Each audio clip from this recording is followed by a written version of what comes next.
আরগোয়াল গ্রাম পঞ্চায়েতের পক্ষ থেকে বাংলা আবাস যোজনার অধীনে পিডব্লিউএল অন্তর্ভুক্ত প্রাপকদের জন্য একটি বিশেষ সচেতনতামূলক শিবিরের আয়োজন করা হয়।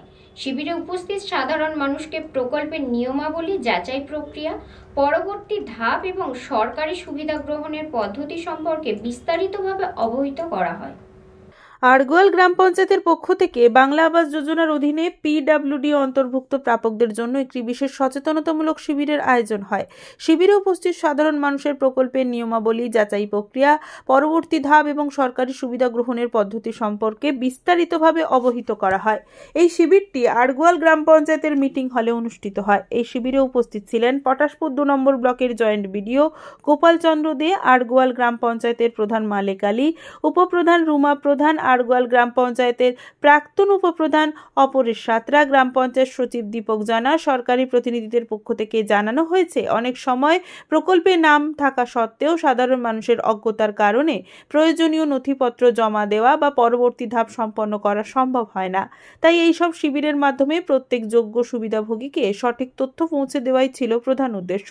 শিবিরে পিডব্লিউডি তালিকাভুক্ত সকল প্রাপকদের যোগ্যতা যাচাই, দরকারি কাগজপত্র, ঘর অনুমোদনের প্রক্রিয়া এবং সরকারি নির্দেশিকাগুলি সহজ ভাষায় ব্যাখ্যা করা যায়।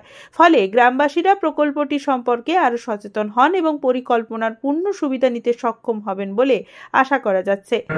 আধিকারিকরা তারা যাচ্ছেন, আপনাদের সঙ্গে কথা বলার পরে আপনারা কিন্তু কনফার্ম করছেন, কিন্তু দেখা যাচ্ছে টাকা ঢোকার পরে বিভিন্ন রকমের সমস্যা, কারোর অসুস্থ রয়েছে, কারোর জায়গা ভাইয়ের সঙ্গে আবার সমস্যা, দায়িত্বে রয়েছে ভিআইপি মেম্বার আপনাদের বাড়িতে যান, তারাও কি আপনাদের চাপ দিচ্ছে? আমাদের মধ্যে কিছু কথা কাটাকাটি হয়, এটা ঠিক, কিন্তু ক্ষতিটা হয় আপনার। অনেকেই দেখবেন সঠিক সময়ে সঠিকভাবে তার যে হ্যারাসমেন্টটা যারা 2-4 জন এটা করেছেন তারা পেয়েছেন। আমরা সেই জায়গায় আপনাদের সজাগ করতে চাই যে সরকারি নিয়ম মেনে যে নির্দেশিকা থাকবে, স্বাভাবিকভাবে অনেকেই এগিয়ে সংসদ সভায় আসেননি, কারণ আপনি যদি সংসদ সভায় না আসে আপনার ঢালাইটা দরকার, ওটা যদি নথিভুক্ত না করেন, সামাজিকতা দরকার, ওটা যদি নথিভুক্ত না করেন,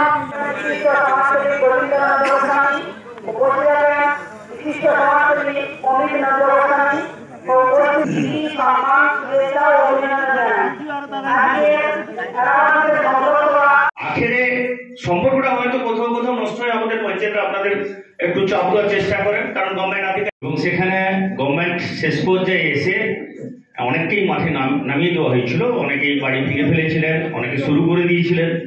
ওই অবস্থায় প্রায় 8 মাস ধরে মানুষ ভুক্তভোগী হয়েছেন। কিন্তু পুলক বেড়ার রিপোর্ট, খবর BCBS।